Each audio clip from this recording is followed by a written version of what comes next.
It's a positive film. It has heroes and villains, and that it essentially is a fun movie to watch. It's been a long time since people have been able to go to the movies and see a sort of straightforward, wholesome, fun adventure. Well, it's a fantasy. It's not science fiction so much as it is space fantasy. And it's about people. It's finally about people and not finally about science. The story, when you actually put it into words, is only so much nonsense to hang a great visual experience onto.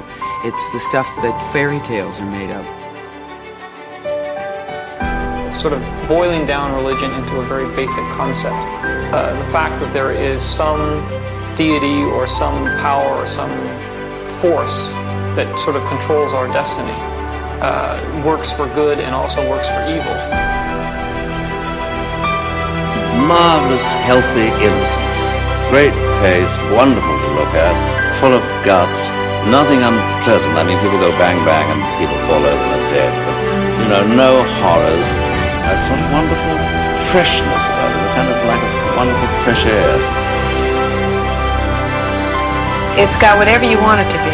It's pure entertainment. It's like a roller coaster ride, and it can be interpreted as long as you enjoy it, which is the intention.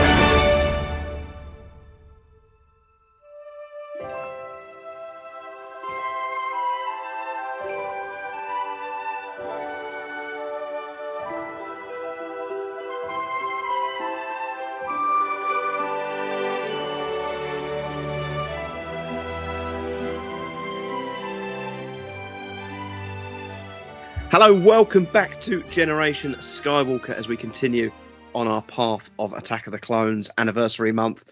It's fantastic, and today we're going to be looking at the costumes of Attack of the Clones. And with me to look at these exquisite costumes, I mean a lot of intricate details in these, I have got with me Craig, who is a costume connoisseur. Good evening, Craig. Good evening. And we've got Daniel, who does like to dress up in dresses, so we're win-win all round here. Good evening, Dan. Hello there. Now, boys, we've spoken about a lot of stuff on this journey. I mean, certain things have certainly warmed me to Attack of the Clones, but something that always holds up in Star Wars, and that is the complex nature of the costumes. I'm sure you'll both agree with that they nail so much. And this film in particular has got so many costumes. There's no way we can go through everything. So we have literally handpicked probably not even 1% of the costumes from this film to look at tonight and appreciate and cover and just explore very slightly. I mean, none of us are fashion experts. Dan will walk around like he's got one since he lost a bit of weight, but none of us really know much. I mean, if it's waistcoats, Craig could tell us amazing history, couldn't you, Craig? I mean, you are... Yeah, they're like jackets without sleeves. Yeah, oh, that's basically what a waistcoat is, mate. Thanks for that description. Descriptions like that, we know we're in safe hands tonight. Boys, straight away, do you appreciate the nature of a costume on screen? Oh, absolutely. It's a visual medium, isn't it? A bit like music. They're working very hard to tell part of the story, and maybe first viewing you don't spot that. Just looking into some of these that we're going to talk about tonight, they're very clearly aiding that storytelling that's unfolding on screen. Yeah, I totally agree. I think the films are much richer for what they are producing. Now, boys, just before we get into it then, what is the one costume that, if I said, turn around to you, if we were just having a beer in a beer garden and said, what costume springs to mind from Attack of the Clones? What would instantly spring to mind? Padme in the battle arena. Yeah, with the rip top after the actually rips it across the back. I never quite understand how that bit of fabric rips right off, because he would have had to rip it right the way round, wouldn't he? Well, I think Padme's costumes, they dominate the prequels per se, don't they? Her costume story changes gear in this film from the first film. I think she must have the most costume changes in any Star Wars. I read somewhere that she was wearing a different costume nearly every day on set. Incredible, really. I mean, Leia in A New Hope, she's wearing just a white gown until Yavin, isn't she? Trying to think what she wears, isn't it? Yeah. The days of the Empire were a lot more austere, weren't they? In every way, ship design and costumes. Whereas we were introduced to Padme as a queen. Doesn't get more elaborate and over the top than a royal. Yeah. I think she was meant to have 4 costumes originally for Attack of the Clones, and that ballooned up then. I think they ended up with 20-something, and I think there's like 16 on screen. Well, lots of action figures. Lots of action figures, yes. I'm sure that was in their minds when they're going, let's do another one. So first of all then, let's talk about the costume designer Trish Biggar. Now, 101 personnel are credited at the end of Attack of the Clones for costume work on this movie. All the costume designs go through Trisha Biggar, with her making the final decisions on the costumes, and a lot of the design ideas are hers. So I think it's only right that we just give a little bit of backstory to Trisha and the respect that she probably deserves for her role in Attack of the Clones. I will not condone a course of action that will lead us to war. For the prequels, George Lucas was now telling the story of Star Wars at the height of the culture. There's a queen on a throne, so of course she's going to have that sort of royal court appearance. So he knew he needed to get into almost like fashion design. So he hired Tricia Biggar, who actually had done costuming for opera and theater out of Scotland. And she came in and totally transformed what Star Wars looks like. All this detailing here, for example, is hand done. It takes 3-4 months to do just one piece like that. So the quality of the material and the sewing and the technique is literally level of couture. Dan, I set you a little Dick Tracy task. What can you tell me about Trish Biggar, her connection and work with Star Wars and Lucasfilm? Is this the only Star Wars project she's worked on? And what is her history within cinema and this type of work? So she's from Scotland. And she started doing a lot of TV back in the early 90s. In terms of this conversation, what stands out the most is she did quite a bit of work on the Young Indiana Jones series back in the mid-90s. And then there's nothing anywhere that says that because of that she got the job on episode 1, but you've got to assume that she had, right? So she did episodes 1, 2 and 3. And that's probably the most famous work she's done. There's some TV stuff she's done after that, some BBC dramas. And she's recently worked on the latest series of Outlander, which I haven't seen myself, but I understand there's a lot of kind of medieval type costumes in that. So she's been working on that series. There isn't a huge amount on the internet in terms of a background and, you know, where she started out, how she got into film and stuff like that. I couldn't really find very much on her, but she's in a lot of the behind the scenes documentaries for Star Wars, certainly on the prequel DVDs. There's some good sections with her on costuming and obviously on the webisodes they did when they were doing the online stuff at Lucasfilm back in the prequel era. Yeah, I think that she's quite predominant in that there is a book called Dressing a Galaxy, The Costumes of Star Wars. I looked that up on eBay and that book is selling for hundreds of pounds. Wow. Yeah, not a book you're going to get under a couple of £100 minimum. And again, not a lot of them are in this country. They all seem to be in America or Japan, but clearly a very popular book. Limited to 2,500 copies and only found on eBay for over $900. This collector's edition is truly made for the devoted scavenger in the galaxy. The clamshell is wrapped in Japanese silk, identical to Queen Padme's dress when she visited Senator Palpatine's apartment on Coruscant. One of the rare items included in this collector's edition is Darth Vader's cape material, and actual fabric swatches from the Lucasfilm archives. More than just a tactile experience, the large book in this box is filled with detailed information. The Star Wars prequels introduced a new era to fans around the world, revealing a more prosperous time in the galaxy. The Clone Wars had just only begun. The Empire wasn't in charge. As you would imagine, such a different time period means a change in fashion. Additionally, the prequels showed us a broader range of citizens. It wasn't just about the members of the Rebel Alliance and the Empire. We met senators, queens, bounty hunters, and more. The variety let costume designer Tricia Biggar and concept artist Ian McCaig stretch their legs. Tricia goes into great detail about the choices of fabric, the hand-stitched beading, and even discusses the color theory used to deepen the visual storytelling. One of the most complex costumes highlighted in this book is Queen Amidala's red throne room gown. Inspired by Chinese imperial court styles, it took over 8 weeks to complete. From rough Jedi robes to General Grievous's cape, Star Wars took digital costuming to a whole new level. The digital costumes booklet included in the collector's edition gives you a behind-the-scenes look to digital wardrobe design, revealing terms such as cloth sim and how it applies to much more than just fabric, but also hair, headpieces, jewelry that jingles, Jar Jar's ears, and even a Wookiee's dreadlocks. Also included is a replica Wookiee belt buckle from one of Padme's many outfits used to highlight her transformation throughout the film. Found inside the clamshell is a special edition Lucasfilm DVD. Walk into the wardrobe department and witness George Lucas and Trisha Biggar as they collaborate on specific costumes from concept, sketch, through fabrication, and how the actors react as they witness their costumes for the very first time. These 4 short films not only reveal secrets, but truly show how important the costumes were to the prequel trilogy and the story they all tell.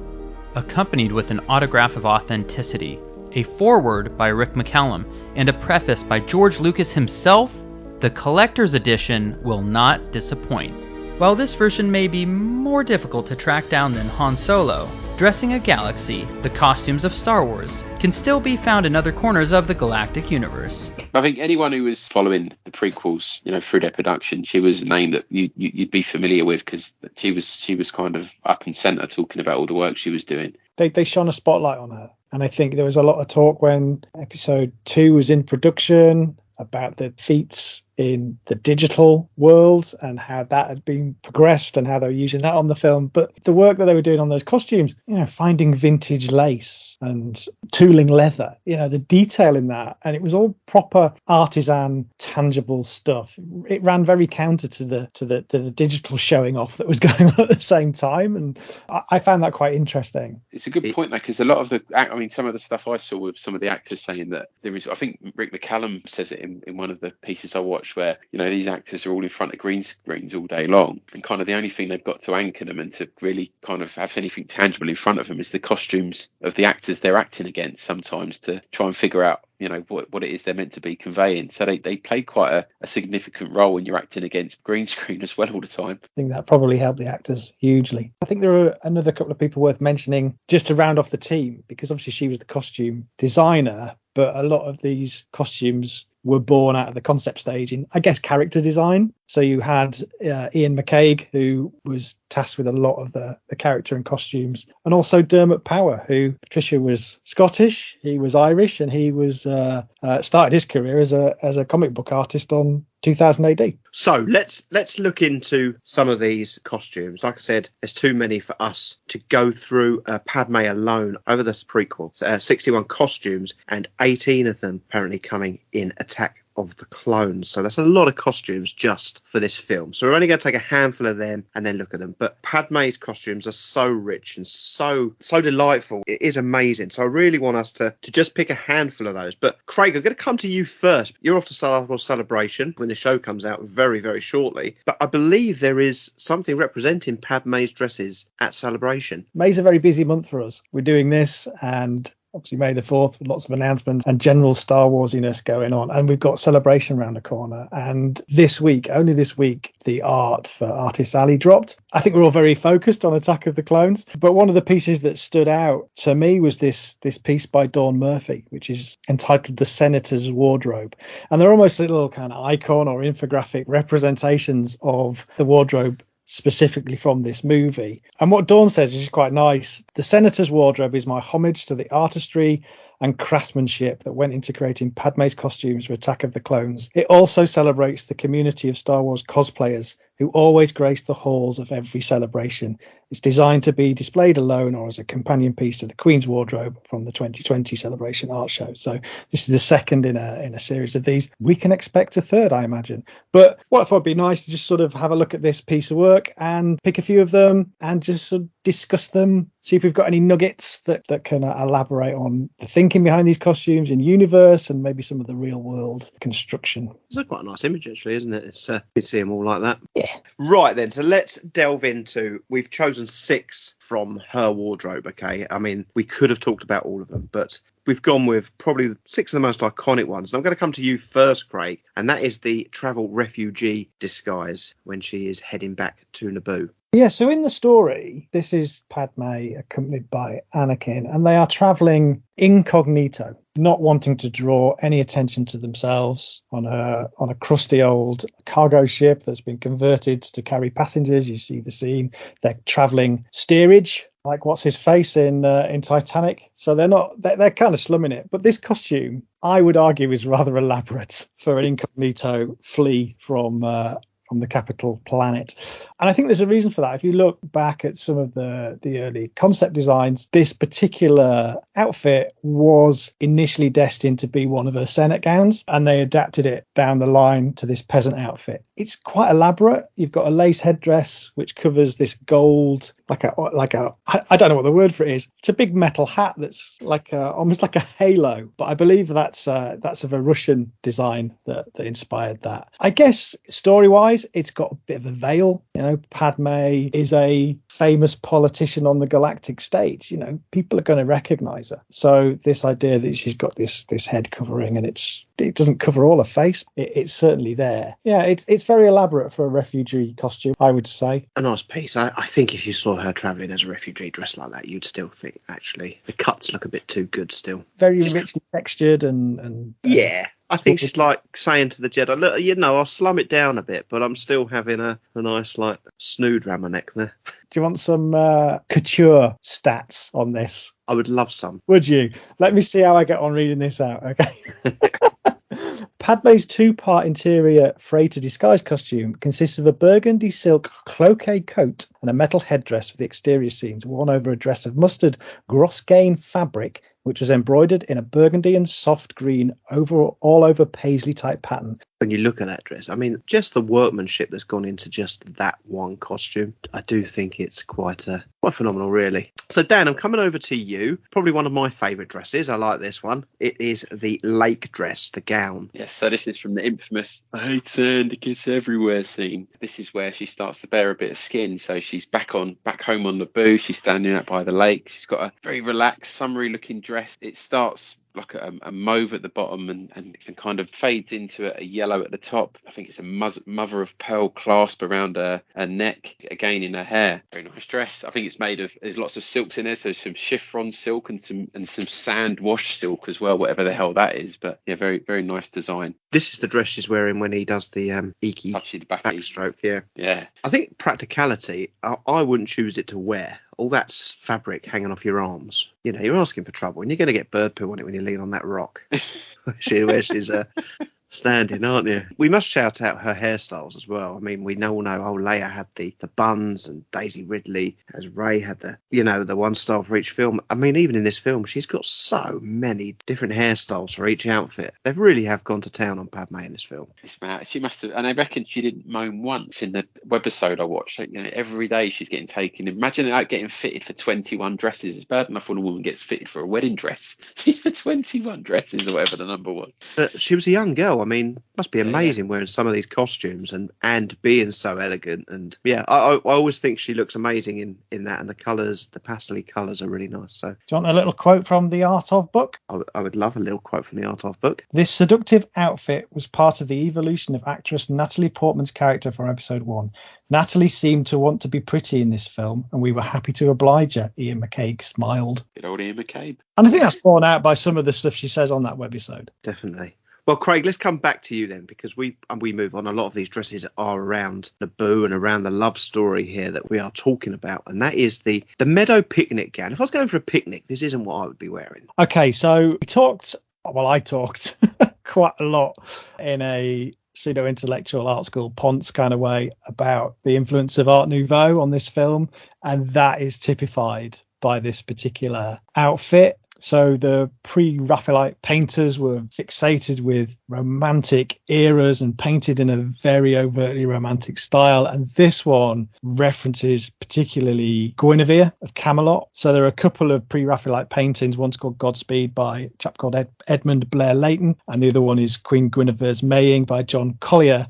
And you look at those images side by side with this particular outfit, and it is, you can see the influence there. So it's this sort of fantasy version of historic record that have turned into legend, and it's very, very evocative of romance, which is what they were trying to put on the screen. And I think at the time there were other movies around that were also kind of playing with this idea. So you look at some of the Elizabethan, the Shakespearean fashion. So we had Shakespeare in Love, we had Elizabeth, Man in the Iron Mask. They were all coming to the cinema around the time. So there was that element as well. It was a bit of a thing to do. So it's a very soft outfit. It's a very flowing, diaphanous, semi-opaque thing that she's outdoors, she's floating around this field like she's a beautiful vision. I guess, they're presenting Padme as somebody that, we see her through Anakin's eyes and think, well, how could you not fall in love with her? She's an absolute vision. Very Sound of Music, isn't it? That whole scene just sounds a bit Sound of Music, and it fits that tone quite well. But for someone who's not trying to fall in love with someone, and it just all feels like I think she's saying one thing, but the way that she's dressing says something else. It's going to go more in that direction as we go through this list. It's a beautiful outfit, really. I just don't know whether it's picnic. You'd be getting all kinds of Scotch egg in it, wouldn't you? And spilling the freezer. I mean, it looks restrictive to play rounders in. Yeah, 3 out of 10 for practicality. Yeah, very true. Now, Dan, quite a famous dress. This is the one that I think Lucas actually designed, and that is the black corset fireside / dinner gown. Amazing, isn't it? What are we calling it? Are we calling this the dinner gown? So on this site I have got it, which is the DIY the Galaxy of Star Wars website. It has got black corset / fireside / dinner gown. So you choose whichever one of those three you're fancying. I would say dinner gown. We'll call it the dinner gown. So I'll read this out first, and I'll try and make too much of a hash of it. So this has been called the dinner with Anakin gown. The gown consists of a fitted bone corset bustier in black leather, faux leather, with a hidden front closure. Opera limb fitted fingerless black leather, faux leather gauntlet, a wide choker of black velvet trimmed with strands of black jet beads, adorned with a large medallion of beads applied to the centre front in a rosette-like design, with many lengths of black velvet cord and strands of black jet beads reaching nearly to the front centre of the skirt hem. She's just wearing that for dinner. It is a nice dress. It's so different to everything else that she wears in the film that you can tell that obviously someone else has had a hand in designing it. But I think it leans obviously into that whole saying one thing and meaning something else. She's telling Anakin that she doesn't love him and she hasn't got feelings for him, or that they can't do anything about it. Yet she's wearing a dress like that. There's a little bit more info from Ian McCaig here in the art of book. Unlike the regal and chaste wardrobe actress Natalie Portman wore as the Queen in The Phantom Menace, Episode 2 designs could luxuriate in one of the great romances of the Star Wars Chronicles. It's a love story, McCaig remarked. There's a lot more of a sexy, seductive element. And so the costumes we were looking at didn't have to hide Natalie this time. They were revealing her. George really loves the genre of romanticism, the pre-Raphaelite look, where showing skin is more of an art. We leaned heavily towards that, which meant going back to the 1920s and 30s, where costumes were very figure-hugging but demure. There was an innocence about that era, and we wanted to capture that.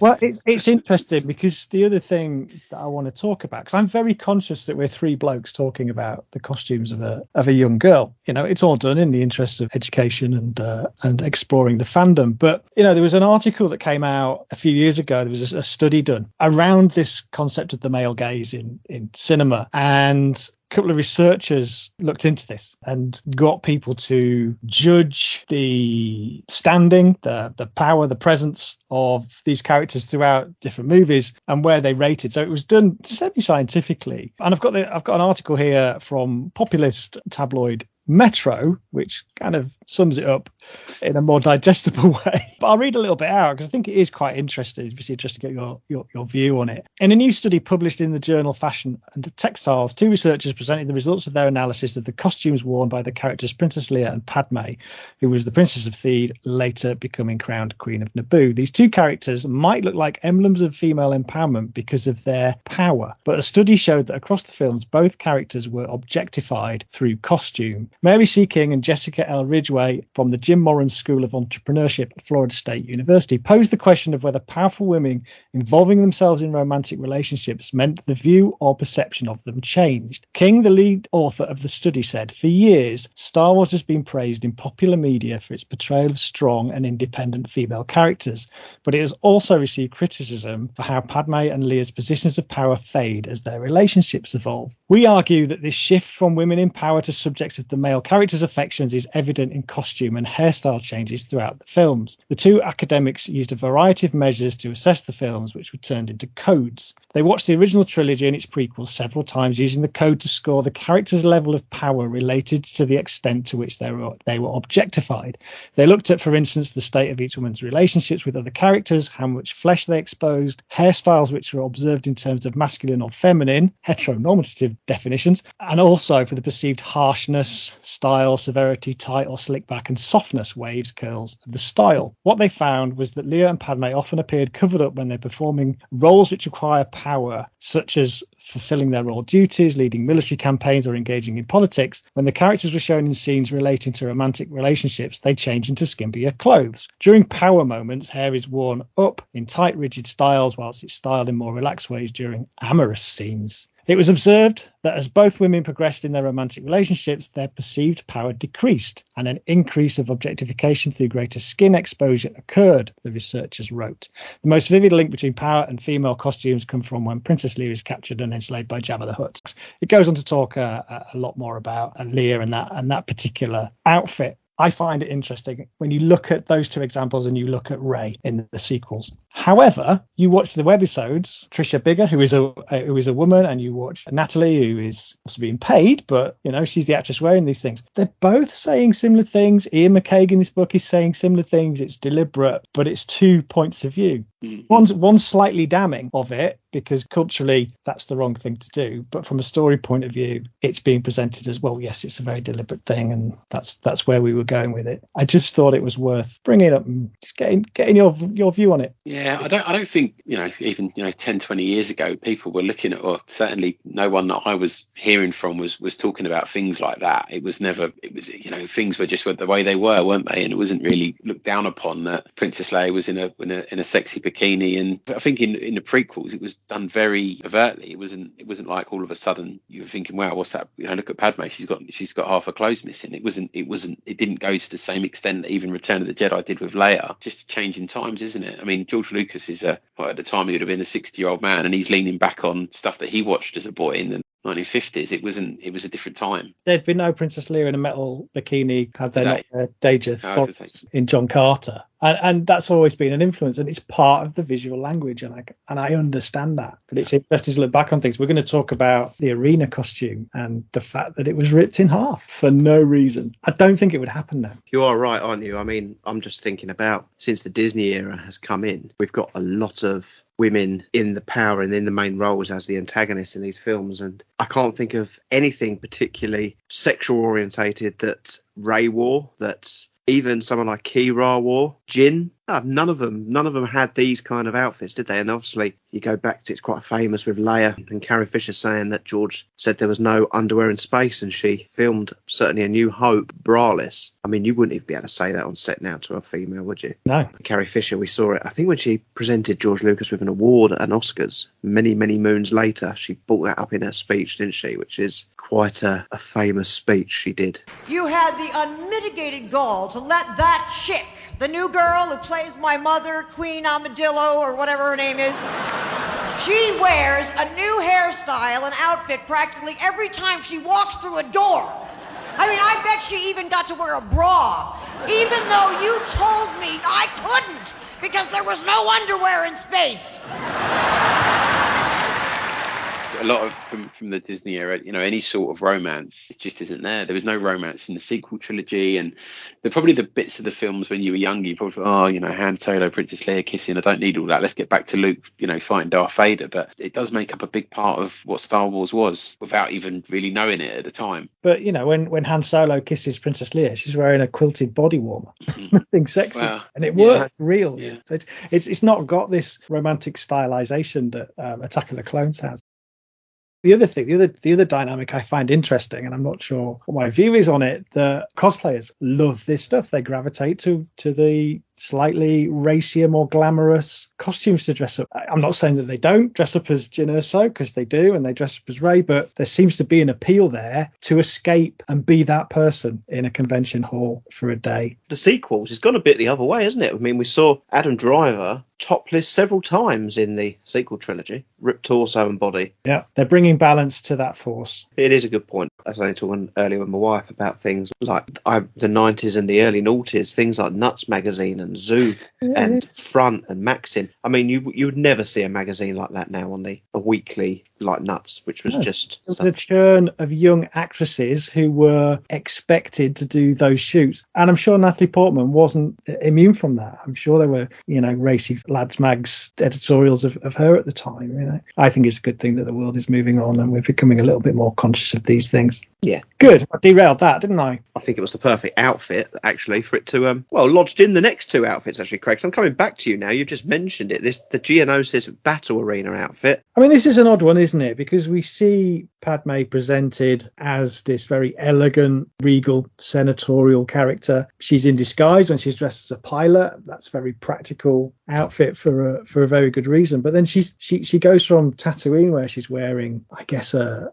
slobbing around clothes in the desert. There's no one there to watch her or look at her or be photographed in some of these outfits, and she opts to wear this white. Hang on, I can tell you what the Visual Dictionary refers to it as: action bodysuit. So I guess she's going to a rescue. She knows she's going to rescue Obi-Wan. They know what they're heading into, so she's dressing for action. But as someone pointed out on the commentary, she puts a shawl on to go out into the hot deserty surface of Geonosis. I think from a practical point of view, it's probably there to pick her out in very busy scenes. If you think about it logically, when this costume was designed, perhaps the droid factory scene wasn't on the table yet, but certainly the arena battle was. And you've got battle droids who had gone from being a sort of white creamy colour in the first film to being a kind of rusty sort of reddy orangey colour in the second film, and all these brown robes of the Jedis. And visually it's a very confusing scene, isn't it? So dress her in bright white and put her in the middle of all that, you're always going to know where Padme is. And I think that is probably part of the reason this costume looks the way it does. There's a lot of echoes to Empire Strikes Back in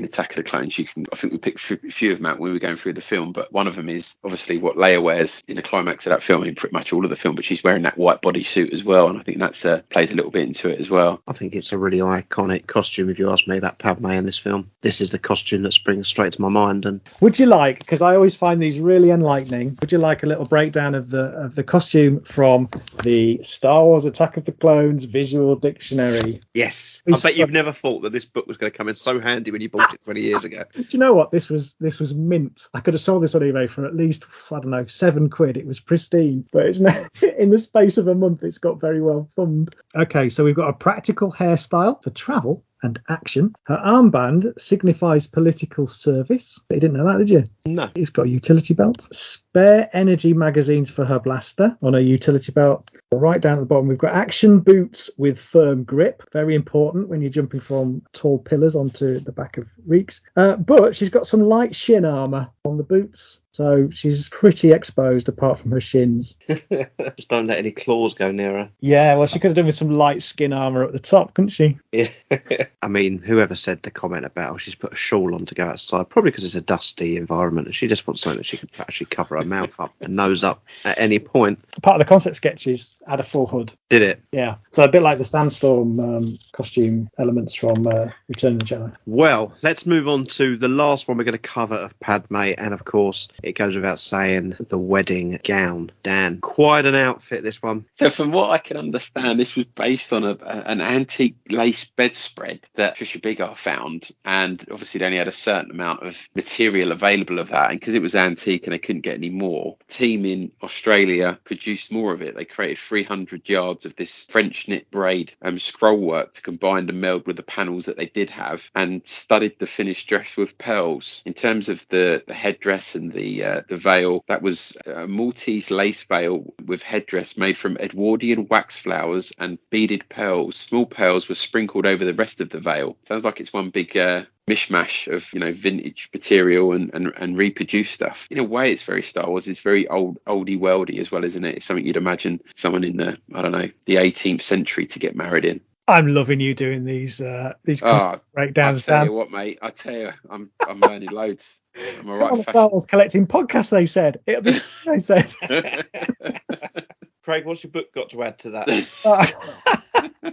A little bit word on the wedding gown here from our friend Ian McCaig. In a change from an early script, Lucas decided to end the latest chapter on a celebratory note. The wedding of Anakin and Padme. It's a poignant note, for the future holds none of the carefree bliss the lovers briefly experienced in the pastoral Lake County of Naboo. At one point, George said the wedding might be at the centre of the conflict rather than an idyllic moment, so I knew the wedding gown couldn't be too soft. It had to have an edge. One of the things that lured me back to work on episode 2 was that I got very fond of Padme and Anakin from the first film. I wanted to see what happened to them. Nice concept sketch work here by McCaig and Dermot Power. So we'll make sure all this is going in the enhanced versions, because I think this will be a good one to put some imagery over. We would all agree that Padme's costumes were pretty impressive. Just push you all. Your favourite Padme costume? Irina still. It is a good question. I mean, I think for this movie, yeah, it is the iconic one, isn't it? It's the one that featured on all the posters and got all the attention from the toy lines. So it's the one you think of. It's the Attack of the Clones costume for Padme, isn't it? And obviously there is many costumes we haven't mentioned. I mean, you've got the Tatooine kind of pancho type dress, and the Tatooine cape dress with her midriff on show. You've got that nightgown with kind of like a real heavy robe over it. We haven't spoken about the packing gown, or the nightgown and Coruscant, or the purple robe, or the Naboo pilot disguise. She had so many iconic outfits in this, and great to actually see Dan's lineup of action figures where they were all on show.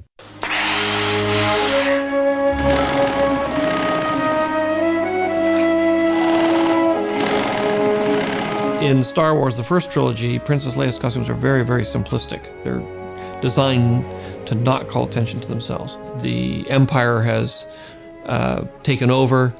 Fashion has gone out the window. Everybody wears gray or white in a world where evil sort of is in control of things. And in the second trilogy, the costumes are designed to call attention to themselves. So it's just the opposite.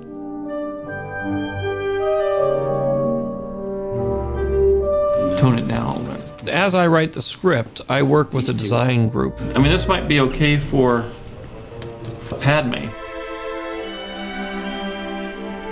And cut. Pretty much as I write scenes, I say, okay, I got a scene here. What's that?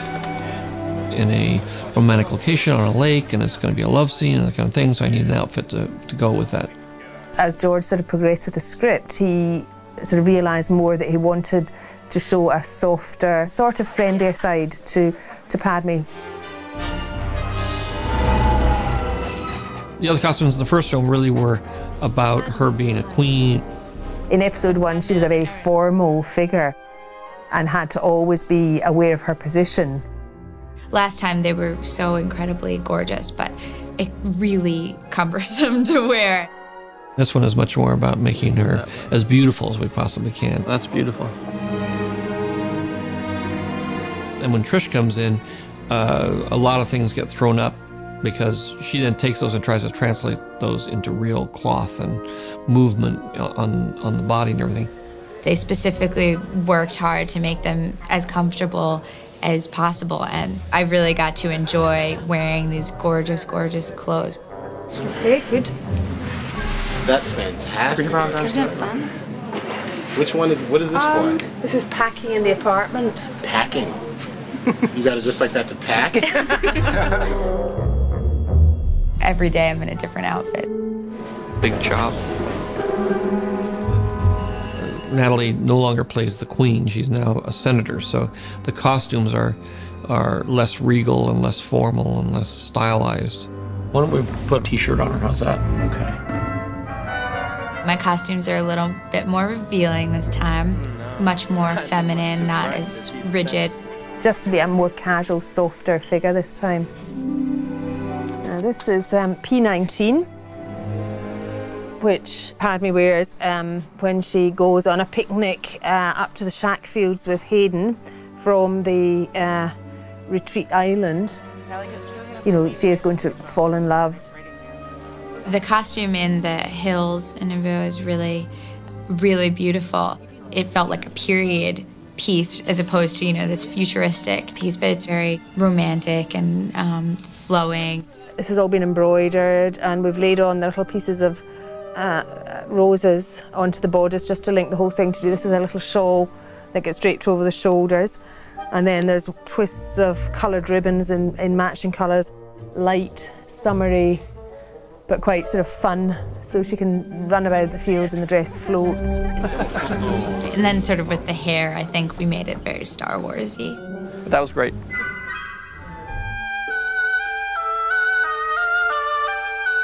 We have a much more romantic story, so that Padme's costumes are obviously more sultry in nature and, revealing and pretty.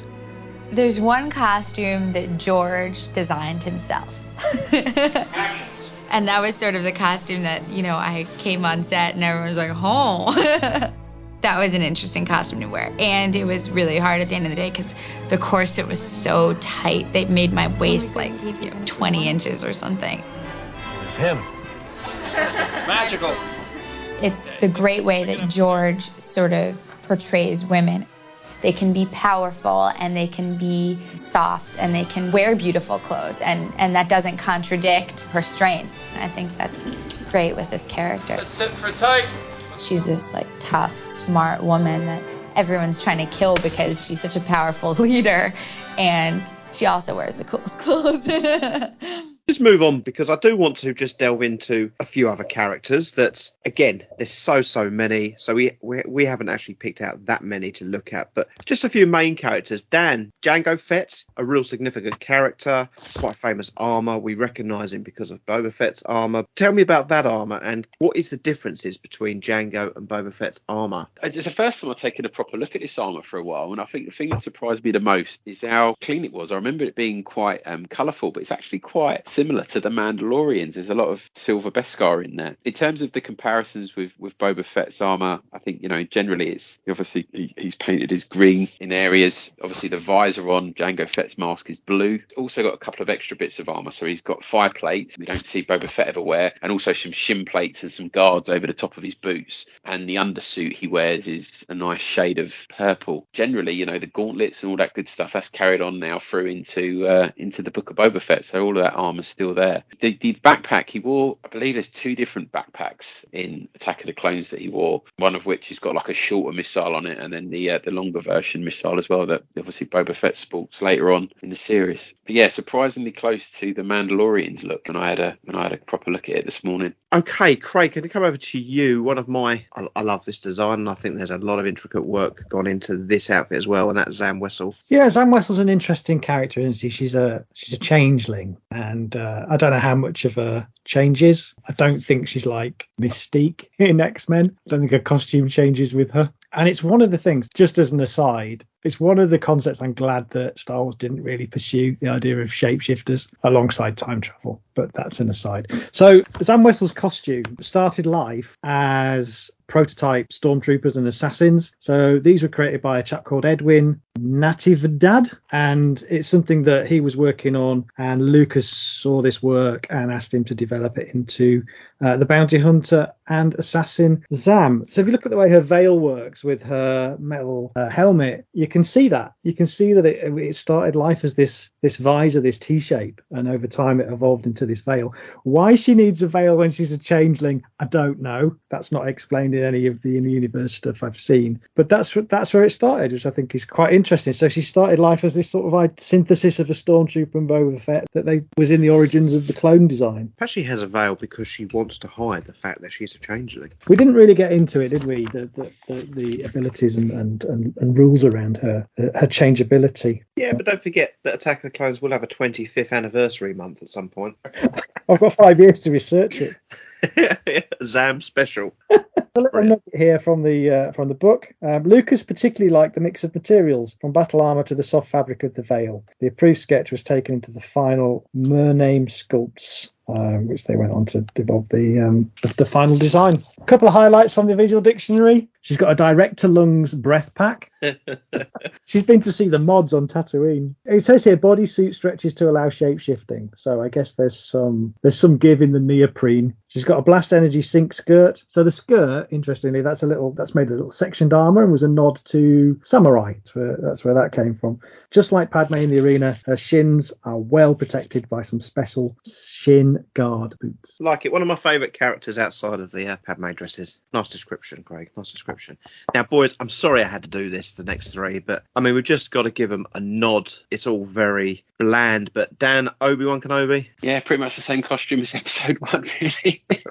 So it's all very samurai, isn't it? It's taken, those Eastern influences coming through with a Jedi. He's got his tunic, his trousers and his boots, belt with some utility bits and pieces in there. And yeah, just very Jedi, isn't it? He's the quintessential Jedi and has the costume to go with it. Indeed. Craig, Anakin? Yeah, of all the Jedi costumes, this must have been the most fun to design, because we've met him as this little kid, and then we've got to see him on his way to being Darth Vader. So I think a lot of the early concept work leaned into that a lot more. It was very black, and they were looking at giving him this bobbed haircut that reflected the helmet there. They sort of ended up somewhere in the middle, giving him this point in time where you could see it was slightly Vaderish. The leather was there, the dark colour was there, but it had some steps to go before he went full on Sith Lord. And Dan, Count Dooku, a bit more brighter than these two. I mean, in terms of his character, and talking about Darth Plagueis all the time, that book, but you get a lot more background to him there. He's the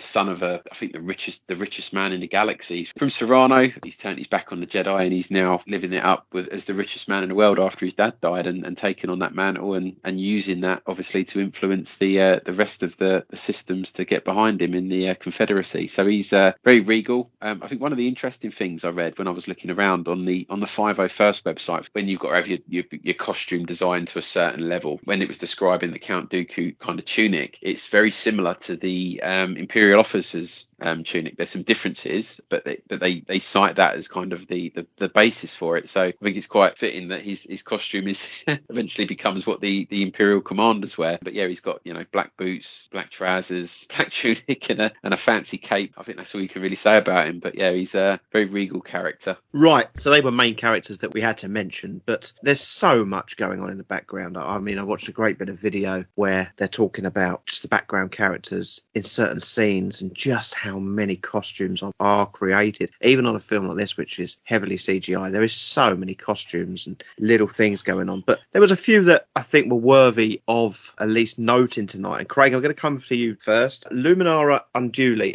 quite a striking Jedi altogether. In the prequels, you can divide the Jedi into two camps. You've got the Council Jedis, whose job is to sit in a room on a little stool or a chair and look alien and interesting. So I would put Oppo Rancisis with his big tail in there, and who's the other guy with the big neck? Yariel Poof, was he? Yeah. Episode 1. So I think they have some fun with those. This film required lots of Jedi to be quite action oriented and also be distinguishable from each other, and I think that's quite a hard thing to do, given that we've established that the Jedi have this kind of dressed down, everyman, plain robes, monkish appearance. So they had to balance nods to that with being able to spot somebody like Luminara in the arena scene by her silhouette, and she's got a very distinctive headdress. Her robes are particularly voluminous. I mean, you have to look at the action figure to see that. If I remember rightly, they sculpted that to be really kind of flowing out to the side, a very dynamic figure. But there's a lot of real, as we said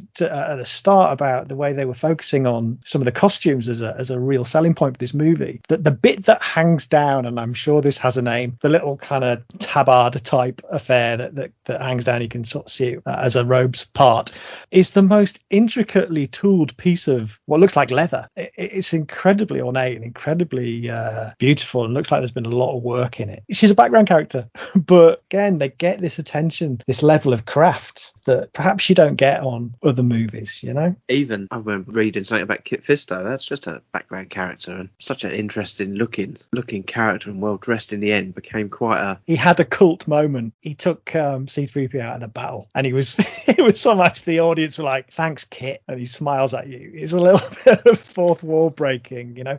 I believe he started life as a Sith. I think the big tentacle head man was supposed to be a bad guy, and when they developed him, he looked a bit friendly. He's kind of got Grogu eyes, hasn't he? And he's just sort of got that open, that big smile. Instance. Yeah. So he's he became a Jedi. Fun fact about Luminara. Yes. So she's got a distinctive headdress, right? You might just think that's a style thing or a cultural thing. It's actually there to conceal extrasensory organs sensitive to dryness. Right. Okay. So perhaps she's a little bit Twi'lek-y or a little bit Togruta-y. Maybe she's got some little fleshy appendages hanging out of the back of her head, but she has to keep them covered because they get very dry. There you go. We are learning. We are learning all the time here. Did not know that.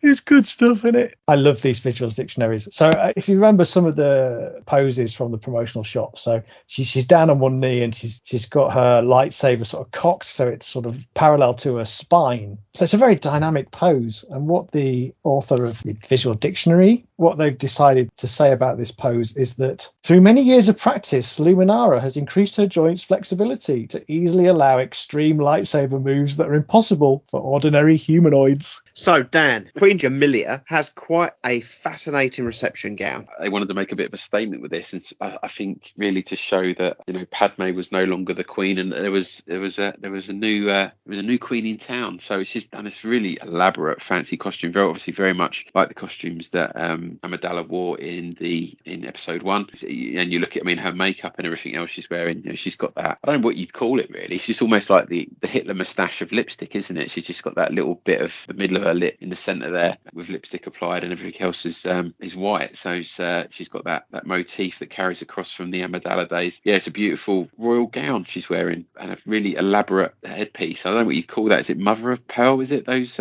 sections where it is? It's like a big shell around her head. The Hitler moustache of lipstick. I reckon. Yeah, don't you think? That's a great line, isn't it? We'll put that on the T-shirts. Blurb. Yeah.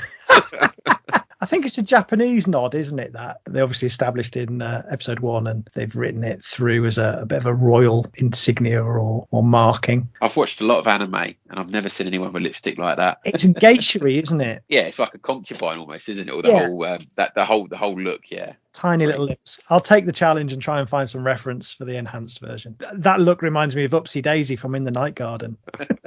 Like she's got a flower around her head. But it just goes to show the length they were willing to go to when you look at, Amidala had all these massive dresses in Phantom Menace, and for this one scene, I don't think she stands up. They've just gone and designed this whole outfit that just looks amazing, rather than just reusing something they'd already done for the previous film. They've just done this brand new dress. You can see some of the stitching on there and the patterns in the gold leaf. It's really intricate. People talk about Lord of the Rings and the lengths they went to on some of those costumes, but I'd argue that Attack of the Clones went just as far. So Craig, back to you. The Tusken Raiders got quite a makeover in these films. Yeah, they did, didn't they? So yeah, the Tuskens in this movie, they play a key role. We know they're bad guys because we've seen them in Star Wars attacking Luke. We know they're dangerous, and we're not particularly on their side. But for Anakin's story to have the resonance that it needs to have, we need to see the women and the children. And I think that's what's the most interesting element of the Tuskens in Attack of the Clones, because the males look like we know them to look, but they've introduced these female characters and children that don't look scary. They're softer. Their shapes are rounder. They are more, I guess, vulnerable. They don't look like warriors. There's a little bit in here from the book which I'll read. The art department's directive for the Tusken Raider camp was for a nomadic settlement of 100 people with a pond and animals drinking. For the Tusken Raider Guard, power referenced nomadic tribes of northern Iraq. The tendency should not be to just draw what comes out of your mind, but to look at the real world and see what's there, to ground the concept in reality, Power explained. The nomadic women of Iraq wear these heavily jeweled outfits and cover their faces with veils. I replaced the veils with simple metal parts, as if they'd been scavenged. A chorus of artists agreed that a key to the Star Wars look was to ground even the most alien ideas with the familiar, reality with a slight twist, Mark Gabbana put it. What I learnt from George is how to design something that grips quickly in terms of film design, but which is grounded in reality. Strange that when we did the Book of Boba Fett, you didn't get a lot of that look coming through into those, certainly for the children and the women. Tusken Raiders all just look like Tusken Raiders, from what I can remember from Book of Boba Fett. They didn't carry any of those designs in. I suppose the argument is they're different tribes, but it didn't come through, did it? Which is a shame, because I think potential here for a rich visual culture, which you see the Mando Mercs all dressing up at Celebration, and they all have their own unique personal interpretations and spin on the Mandalorian armor based on how the expanded universe has told the story of their culture. And I think the Tuskens could just equally be that, but it feels like they took a step back in Book of Boba Fett. Daniel, I mean, I didn't give you a specific character here, but if you've just picked a couple out, I mean, in the Outlander nightclub, some of the Patriots in there is some tremendous costumes. What strikes you from there? But there's some pretty outrageous costumes in there, actually. Can you see the two pictures I've put in there? Yes. The one on the right, so she's covered in body paint, toe by the looks of it, and she's just got looks like a see-through piece of net on it, some crazy beehive blonde haircut. I didn't see that in the film. That's pretty risque. Did you not agree? That's beyond what even Ula was wearing. And even the girl to her right there, she's got like this red and yellow flame effect the whole length of her body. And then you've got I think that's George Lucas's daughter, actually, as a purple Twi'lek. I think it's to show there aren't a great deal of aliens in there the way that we saw in maybe the Cantina, but it's all very lavish, and it's kind of like people living the high life, I think, in Coruscant, isn't it? You've got all the dignitaries in there. I think you've got the characters that Anthony Daniels and Ahmed Best play they're meant to be some sort of royalty. They're milling about in there, and everyone's watching the gambling and buying drinks. You've got someone else going around selling death sticks, and it's just got a feel to it, hasn't it? It's not even like it is on in The Last Jedi when I go to Canto Bight in that casino. This feels it's not that like the super rich, but this just feels like the middle class people of Star Wars out having a good time on a Saturday night. Blink and you'll miss some costumes, but there's just so much going on in that scene. But yeah, when you take stills like this one where these couple of Twi'leks and I don't know what you call this other girl. I don't know what species she is. No, the one on the right's been quite well documented. We have had the action figure. There's some footage of her outfit out there. But yeah, you're right. I've never seen that character on the left of this image. Yeah, it is risque. Craig, now one of my favourites. We couldn't cover this film without covering her and Ayla Secura. So Twi'leks established, like all these things, you meet one of this race and to suddenly personify all the other aliens you ever encounter that are from that race. So Twi'leks are established as exotic dancers in Return of the Jedi, and you saw them again in Episode 1 being companions to wealthy males. So they have this reputation. Ayla Secura, not a character that was created as part of the art process of Attack of the Clones, but rather lifted from a comic. And from what I can see, lifted wholesale. I mean, the costume is pretty similar, but you have this challenge for the designers to balance this perception of Twi'leks being a little bit racy, but with being a badass Jedi warrior. So she's got the boob tube, she's got the midriff on show, but her costume is made of leather. It looks like an animal skin. It's got a reptile kind of texture to it. You've got leather headdress. So it's beefed up and ready for action, but it's still got that Twi'lek essence. Would she have worked head to toe in big, heavy woolen robes? Probably not. Probably not what people wanted to see, not what George wanted. I think as well, probably, if you're being honest and you look at it, a bit of a template for Ahsoka in her costume. When she first appeared, somebody would have had a word with Dave Filoni these days, a little teenage Togruta in a boob tube. You can see how that might have been an influence. Definitely. Well, we could carry on and on and on, but we just wanted to give a bit of an account for some of the costumes. Is there any costumes that either of you think need a mention at this stage? I was going to say some of Palpatine's. I think he's the equivalent male to Padme in terms of the guy who has the most costume changes, but specifically the one that he wears when he's in the Senate and he takes his emergency powers. He's got the red coming coming through now, so he's almost to signify the dangers coming. That's a good shout, Dan, because he's another character that was very much on a journey. We knew the destination, so they had the opportunity to flag that through what he was wearing. We can't really move on until we just say Watto's hat. What? Obviously does need mentioning. The other thing I would say as well, now we were talking Watto, and I think you bring it up in the commentary, Craig, that he had his tusk removed to make his mouth talk, and around his neck, his tusk is on a necklace in this film. And what a lovely touch. There is a story somewhere, which is a very short bit, about how he scrabbled around to find that, to keep it, and it is round his neck. So all these little touches and thought out processes in these films. Lovely. I bet Jocasta knew, but I didn't. Jocasta would have knew, but I bet she doesn't put it up this month.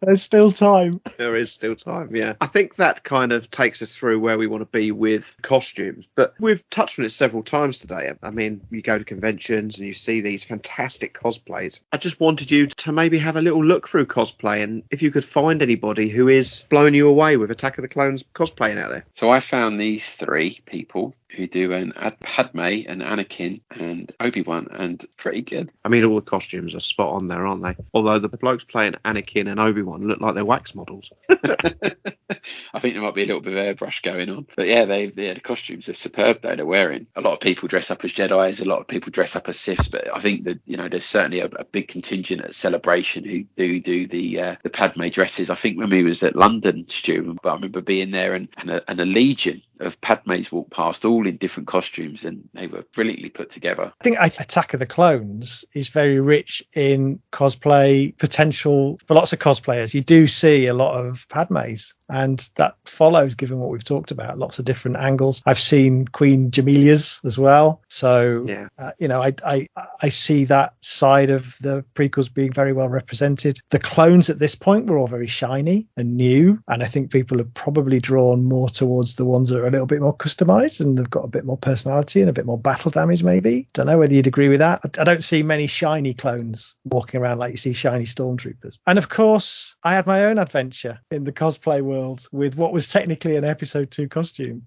which was Obi-Wan Kenobi. Yes.